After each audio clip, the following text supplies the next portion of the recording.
स्वर्ग और मनुष्य के बीच में कोई दूसरा नाम नहीं जिसके द्वारा हम उद्धार पा सके। केवल एक ही नाम, यीशु नाम। आइए उस नाम की जय जयकार करें, आइए उस नाम का इबादत करें, आइए उस नाम में हम डूब जाए, खो जाए। जीवन का मकसद यीशु मसीह है, जीवन का जोत भी यीशु मसीह है, जीवन का मकसद यीशु मसीह है, जीवन का जोत भी यीशु मसीह है। बढ़ते जाना साथ मसीह के, पाई अबदी जीवन उसी से। बढ़ते जाना साथ मसीह के, पाई अबदी जीवन उसी से। सुबह हो या शाम, आप बोले मेरे संग, लेना प्रभु का नाम, कहते जाना तुम यीशु यीशु नाम। हो सुबह हो या शाम, हालेलुया। सब बोले मेरे संग, बोले मेरे साथ रहना। ओ यीशु मेरे साथ रहना। ओ यीशु मैं तेरे बिना जीना पाऊंगा, मैं तेरे बिना जीना पाऊंगा, मैं तेरे बिना जीना पाऊंगा। मेरे साथ रहना। ओ यीशु मैं तेरे बिना जीना पाऊंगा।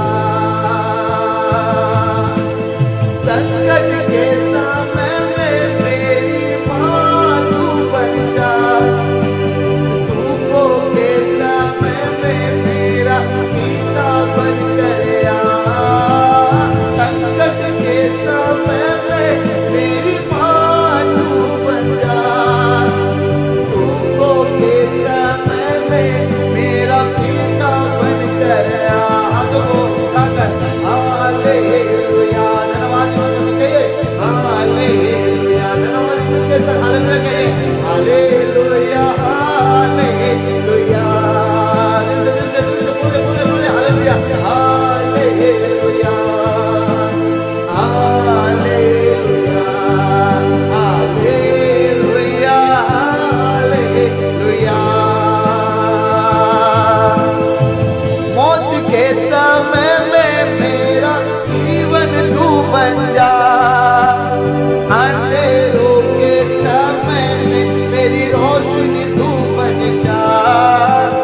मौत के समय में मेरा जीवन तू बन जा, अंधेरों के समय में मेरी रोशनी तू बन जा। Hallelujah hallelujah hallelujah hallelujah hallelujah hallelujah hallelujah hallelujah. बोलिए हालेलुया। आप बात करिए, हाथों को ऊंचा उठाइए, और ऊंचा कहिए, hallelujah hallelujah hallelujah hallelujah hallelujah hallelujah hallelujah hallelujah hallelujah. प्रभु हम आपका धन्यवाद करते हैं कि तूने आज सुबह में परमेश्वर हमें अपनी उपस्थिति में आने में सहायता मदद किया है। परमेश्वर आपकी इच्छा हमारे जीवन में पूरी हो प्रभु यीशु मसीह के नाम से। अपनी इच्छा प्रकट करिए पिता, स्वर्ग पिता, यीशु मसीह के नाम से हमारे जीवन में। ताकि पिता जब हम आपके न्याय के दिन में खड़े हुए तो आपको भाई और आपकी दृष्टि में निर्दोष और निष्कलंक जैसे ठहरे प्रभु। परमेश्वर यीशु मसीह इस सभा को आपके हाथों में सौंपते हैं। अंत तक इस सभा के भार को तू संभाल जैसे तू चाहता है। आज जितने लोग प्रभु आपके वचन को सुन रहे सबको आशीष, सबको प्रभु ब्लेस, सबको प्रभु छू ले प्रभु यीशु मसीह के नाम से खुदा ये प्रार्थना चाहते हैं। सुन, ग्रहण कर और उत्तर दे प्रभु यीशु मसीह के नाम से। आइए हम सब बोले आमीन। सभी को जय मसीह की हालेलुया। है आज की सुबह में हम परमेश्वर के पवित्र वचनों से सुनेंगे। मैं आप सभी के लिए पढ़ना चाहता हूँ मत्ती रचित सुसमाचार उसका 12 अध्याय का 43 पद से लेकर 45 पद तक। ध्यान देकर सुनिएगा। जब अशुद्ध आत्मा मनुष्य में से निकल जाती है तो सूखी जगहों में विश्राम ढूंढती फिरती है और पाती नहीं, तब कहती है मैं अपने उसी घर में जहाँ से निकली थी लौट जाऊंगी। और लौट कर उसे सूना, छाड़ा, बुहारा और सजा सजाया पाती है। तब वह जाकर अपने से और बुरी 7 आत्माओं को अपने साथ ले आती है और वे उसमें बैठकर वहाँ वास करती है। और उस मनुष्य की पिछली दशा पहले से भी बुरी हो जाती है। इस युग के बुरे लोगों की दशा भी ऐसी ही होगी। बाइबल बताता है जब कोई इंसान प्रभु यीशु मसीह को विश्वास करता है, यीशु मसीह को ग्रहण करता है, तो दुष्ट आत्मा, अशुद्ध आत्मा उस मनुष्य को छोड़कर उसके घर को छोड़कर चला जाता है और सूखा जगह को ढूंढता है अशुद्ध आत्मा विश्राम पाने के लिए। लेकिन जब उसको नहीं मिलता और वो देखता है कि जिसके घर में मैं पहले था वो यीशु को जानने के बाद भी उसका जीवन सूखा हुआ है, प्रभु में उसका एक अच्छा आत्मिक जीवन नहीं है, तो वो दुष्ट आत्मा, वो अशुद्ध आत्मा अपने से और भी बुरा 7 आत्माओं को लेकर आता है और उस इंसान का जीवन में, उसका घर में रहने लगता है और उस इंसान का ये दशा पहले का दशा से भी बुरा हो जाता है। इसलिए अगर हम लोग इस वचन को जो सुन रहे हैं, अगर आप देखोगे मत्ती रचित सुसमाचार 12 अध्याय का 43 पद का ऊपर में ऐसा हेडिंग दिया हुआ है, अधूरे सुधार से विपत्ति। क्या आपको मालूम है अगर कोई यीशु मसीह को विश्वास करके, यीशु मसीह को ग्रहण करके अपना जीवन को आधा अधूरा सुधारता है, आधा अधूरा प्रभु में रखता है, तो बाइबल बदलाता है ऐसा लोगों का जीवन में विपत्ति आता है।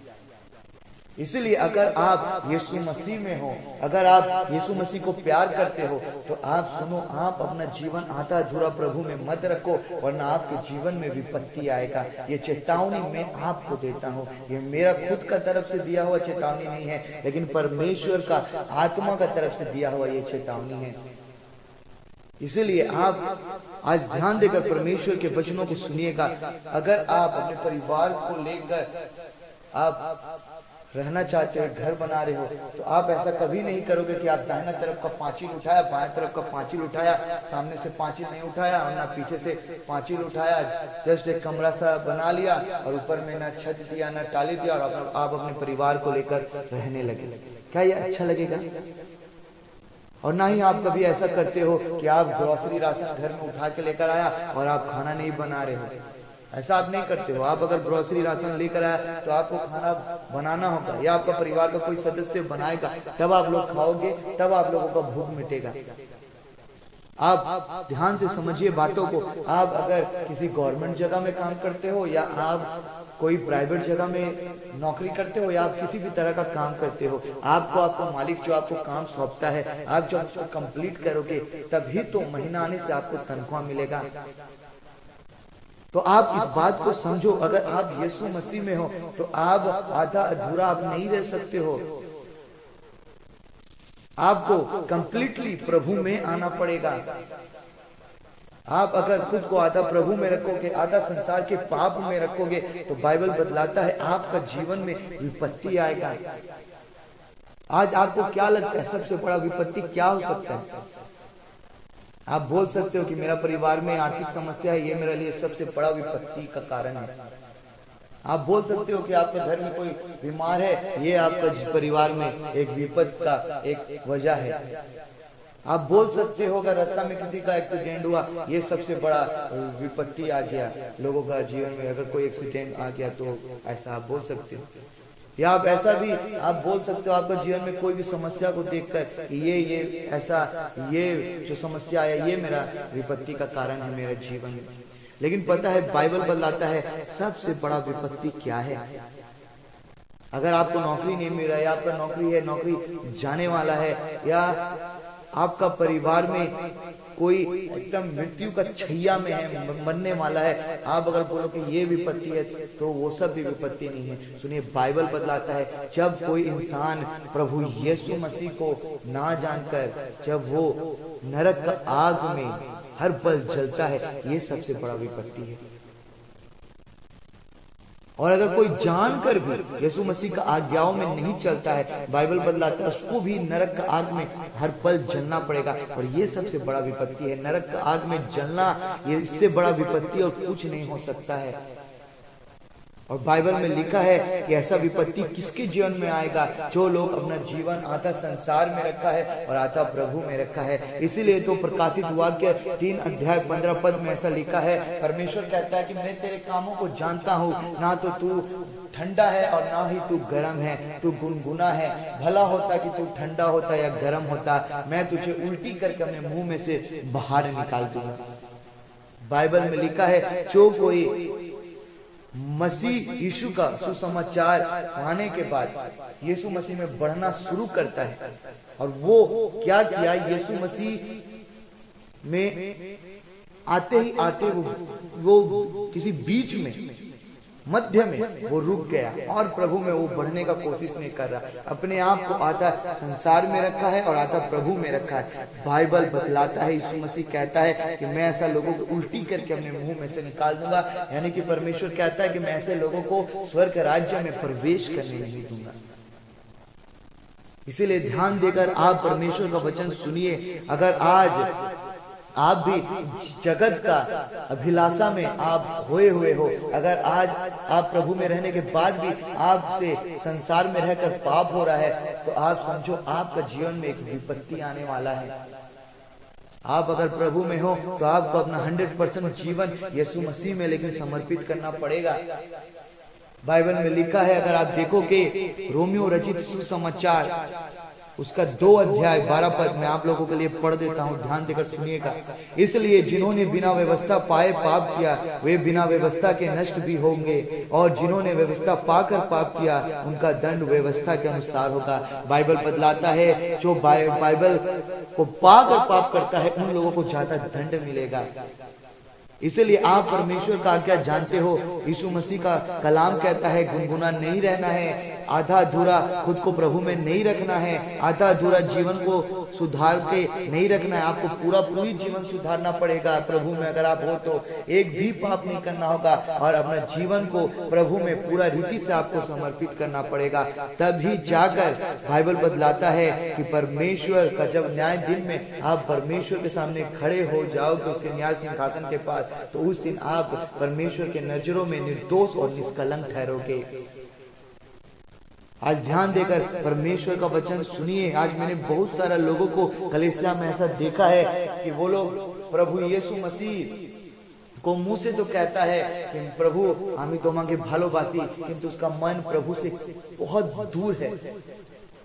आज ऐसा लोग जो आधा अधूरा खुद को प्रभु में रखा, थोड़ा प्रभु में थोड़ा संसार में, ऐसा लोगों का जीवन में जब इन लोगों को प्रार्थना का उत्तर नहीं मिलता है, ये लोग चर्च छोड़कर चला जाता है। बाइबल में भी आप ऐसा लोगों को देख पाओगे, जब तक प्रभु यीशु मसीह ने 5 रोटी 2 मछली से लोगों को खिलाया, तब तक लोग यीशु मसीह का पीछे भागा, लोग यीशु मसीह का उपदेश सुना, लोग यीशु मसीह को ढूंढते हुए उसके पीछे गया। लेकिन जब उन लोगों को कुछ नहीं मिला तो वही लोगों ने यीशु मसीह के लिए ऐसा कहा कि इसको क्रूस में चपाओ। आज भी कलीसिया में ऐसा लोग पाया जा रहा है, लेकिन आप ऐसा लोगों में शामिल मत होइए। आप आधा प्रभु में आधा संसार के पापों में खुद को मत रखिए, क्योंकि ऐसा लोगों का जीवन में विपत्ति आएगा। आज पता है बहुत सारा लोग मसीह में रहकर भी अपना जीवन पूरा रीति से प्रभु यीशु में क्यों नहीं दे पा रहा है, क्योंकि उन लोगों को प्रभु यीशु मसीह का लहू का कीमत नहीं पता। अगर हम लोग परमेश्वर के वचनों में देखेंगे, पहला कुरिन्थियों उसका 6 अध्याय 19 और 20 पद में, तो देखिए यहाँ पे ऐसा लिखा हुआ है, क्या तुम नहीं जानते कि तुम्हारी देह पवित्र आत्मा का मंदिर है जो तुम में बसा हुआ है और तुम्हें परमेश्वर की ओर से मिला है और तुम अपने नहीं हो क्योंकि दाम देकर मोल लिए गए हो, इसलिए अपने देह के द्वारा परमेश्वर की महिमा करो। और ठीक पहला कुरिन्थियों 7 अध्याय उसका 23 पद में भी ऐसा ही आप देख पाओगे, लिखा है तुम दाम देकर मोल लिए गए हो, मनुष्य के दास ना बनो। देखिए प्रभु यीशु मसीह ने अपना लहू बहाकर हम लोगों को खरीद लिया है, हम लोग उसका कर्जदार है। इसीलिए शैतान का, कोई इंसान का दास मत बनिए, प्रभु यीशु मसीह का दास बनिए। ईमानदारी से उसके पीछे चलिए, उनके आज्ञाओं को मानिए और उसका सेवा करिए और उससे लिपटे रहिए। बाइबल बतलाता है कि उसने अपना लहू बहाकर हम लोगों को खरीद लिया है। आप अगर उसका लहू का कीमत को आज आप समझ जाते हो तो आपका प्यार हर दिन प्रभु यीशु मसीह के लिए बढ़ने लगेगा और आप आधा खुद को प्रभु में, आधा संसार का पाप में तब नहीं रखोगे। अगर आप लहू का कीमत को अगर आप समझ जाओगे तब आपसे जो भी मसीह में रहकर भी जो पाप हो रहा है आप पाप करना छोड़ दोगे। आपको पता है जब प्रभु यीशु मसीह बहुत साल पहले हमारे पापों के लिए स्वर्ग छोड़कर आया इस धरती पर, हमें हमारे पापों से मुक्ति देने के लिए, बाइबल बतलाता है यीशु मसीह हमारे पापों के लिए उसे 39 कोड़े खाने पड़े, उसके मुंह पर थूका गया, वो हमारे लिए अभिशापित हुआ, उसके माथे पर कांटों का मुकुट दिया गया। और जब यीशु मसीह को कोड़ा से मारा जा रहा था तब उनका पीठ से उनका मांस निकल कर आ रहा था, उनके हाथों में कीले से मारे गए, उनका पैरों में भी कील मारा गया। और बाइबल बतलाता है यीशु मसीह क्रूस में हम लोगों का पाप के लिए अपना जीवन दे दिया। प्रभु यीशु मसीह को कब्र में रखा गया और तीसरा दिन प्रभु यीशु मसीह जी उठा। जब प्रभु यीशु मसीह जी उठा, आपको पता है प्रभु यीशु मसीह के पास सब कुछ था, लेकिन प्रभु यीशु मसीह के पास लहू नहीं रहा, क्योंकि प्रभु यीशु मसीह हमारे गुनाह के लिए अपना लहू का एक एक बूंद बहा दिया था। इसलिए यीशु मसीह जब जी उठा तो उसका शरीर ऐसा हो गया था कि दीवार भी यीशु मसीह को रोक नहीं पा रहा है। जिस कमरे में चेला लोग है उस कमरे का देखो दरवाजा बंद है और यीशु मसीह उस घर में आ गया और यीशु मसीह अपने चेलों को कहने लगा, देखो मुझे छू कर देखो, मुझे छू कर देखो, भूत के हाड़ और मांस नहीं होते। आपको पता है यीशु मसीह जब जी उठा था, प्रभु यीशु मसीह के पास सब कुछ था, लेकिन उसके पास लहू नहीं था, क्योंकि उसने मेरे और आप और पूरे दुनिया के लोगों के पाप के लिए अपने लहू का एक एक बूंद बहा दिया। और हम लोग उस लहू का कीमत को नहीं समझते हैं। हम लोग यीशु मसीह में आ तो जाते हैं, लेकिन हम लोग एक नामधारी मसीह बनकर रह जाते हैं। वजह क्या है पता है? क्योंकि बहुत सारा लोग नामधारी आज इसलिए है क्योंकि वो लोग लहू का कीमत नहीं जानता और वो लोग बाइबल नहीं पढ़ता है। वो लोग लोगों का बात सुन रहे हैं लेकिन बाइबल नहीं पढ़ता। ध्यान देकर सुन लीजिए, प्रभु यीशु मसीह आज से बहुत साल पहले पापियों के लिए आया और बाइबल बतलाता है यीशु मसीह फिर से आने वाला है। और इस बार जब प्रभु यीशु मसीह आएगा, प्रभु यीशु मसीह धर्मी लोगों के लिए आएगा और प्रभु यीशु मसीह के संग आप तब ही जा पाओगे अगर आप एक धर्मी जीवन जी रहे हो। तब आपको क्या लगता है धर्मी जीवन का मतलब क्या है?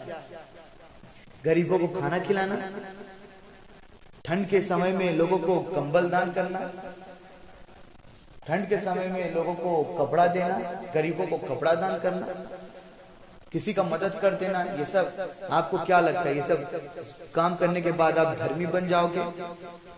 सुनिए, बाइबल बतलाता है, बाइबल बतलाता है आप कैसे धर्मी बनोगे।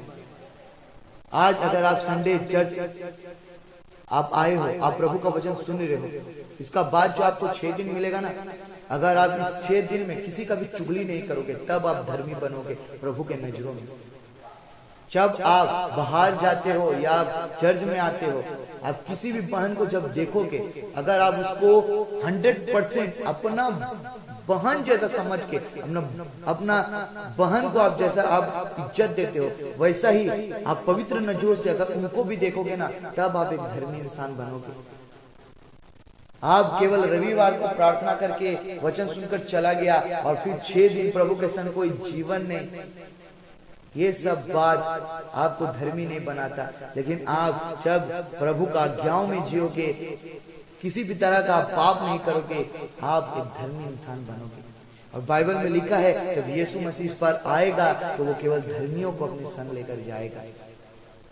इसलिए आज 3 बातों को अच्छी तरह से समझ लीजिए। पहला नंबर बात कि आधा खुद को प्रभु में और आधा खुद को संसार के पापों में मत रखिए, नहीं तो आपका जीवन में विपत्ति आएगा।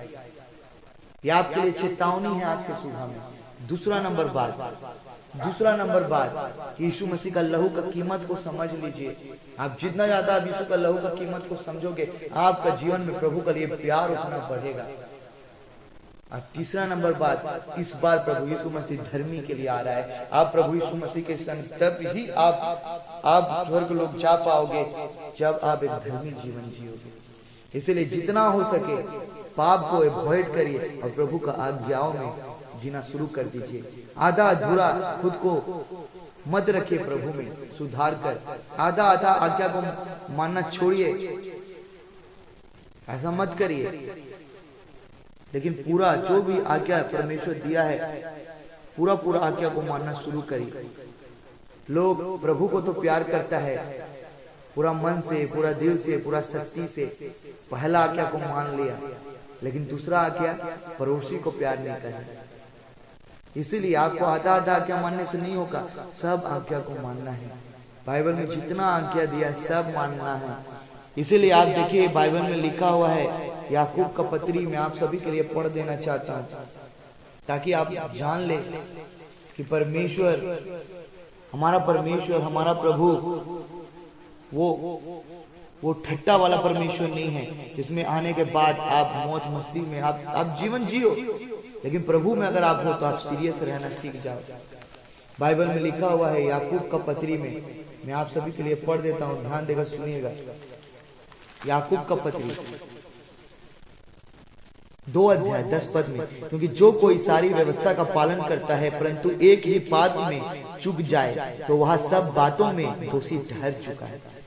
देखिए बाइबल में लिखा है अगर कोई सब बातों को मानता है, एक बात में भी अगर चूक जाए तो वो दोषी ठहराया जाएगा। इसीलिए सब आज्ञा को मानना है। मुझे पता है कि हम लोग इंसान हैं, सब आज्ञा को कैसे मान सकते हैं, लेकिन हम लोग अपना बेस्ट दे सकते हैं, कोशिश कर सकते हैं। और अगर अभी हम लोग गिव अप दे देंगे, बोलेंगे कि हम तो सब आज्ञा को नहीं मान पाएंगे, हम लोग तो इंसान हैं, तो कैसे चलेगा? प्रभु भी देख रहे हैं, आपको कोशिश करना है, जितना हो सके आपको एक अच्छा जीवन प्रभु में जीना है, धर्मी वाला। तभी सुन लीजिए आप प्रभु के संग जा पाओगे। अगर प्रभु अभी भी आ जाए ना तो प्रभु आपको लेकर ही आएगा। प्रभु यीशु मसीह जल्द आने वाला है और आप जो सोचते हैं उससे भी कहीं ज्यादा प्रभु नजदीक है। इसलिए तैयार रहिए, अपना जीवन पूरी प्रभु में रखिए। आइए आंखों को बंद करें और प्रार्थना में जाएं। सामर्थी प्रभु यीशु मसीह में धन्यवाद देता हूँ आज के इस सुबह में परमेश्वर तूने अपने वचन के द्वारा अभिषेक किया है। यीशु मसीह कोई भी परमेश्वर पिता आज परमेश्वर पिता ऐसा जीवन ना जिए जो परमेश्वर पिता तुझे नहीं भाता है। पिता सबके जीवन में भय दे ताकि परमेश्वर पिता सबको पिता आपके आने का लिए परमेश्वर उससे पहले खुद को तैयार करे पिता, और एक अच्छा धर्मी जीवन जिए पिता, आपके आज्ञाओं में जीकर, ताकि पिता जब तू आए पिता तू उन लोगों को अपने संग लेकर जा सके, क्योंकि आपकी चाहत आपकी इच्छा यही है। और परमेश्वर पिता सबको बता कि जब हम आपके आज्ञाओं इच्छाओं में चलते हैं पिता, हम आपके नजरों में न्याय का दिन में निर्दोष ठहरेंगे, निष्कलंक ठहरेंगे। इसलिए प्रभु आज जितनों ने वचन सुना है, जो प्रभु आज कहता है कि प्रभु अब हम संसार में नहीं लेकिन अपना सारा जीवन पूरा रीति से परमेश्वर हम अपना जीवन आप में रख रहे हैं। परमेश्वर ऐसे लोगों को बहुत ब्लेस कर और मदद कर कि वो पूरा रीति से अपना जीवन तुझमें समर्पित करके एक अच्छा जीवन पिता आपके आज्ञाओं में जी सके और ब्लेसड लाइफ जी सके। आप पे राहों में चलकर उनका परिवार भी जैसे ब्लेसड रह सके पिता, सबको आशीष करके रहे। ये छोटा सा प्रार्थना यीशु मसीह आपके नाम से चाहते हैं, सुन ग्रहण कर और उत्तर दे प्रभु यीशु के नाम से, खुदा यीशु मसीह के नाम से कहते हैं आमीन। पिता का प्यार, प्रभु यीशु मसीह का अनुग्रह और पवित्र आत्मा का संगति सहभागिता प्रभु यीशु मसीह के नित्य आगमन तक हम सब का संग होता है। आइए हम सब बोले आमीन।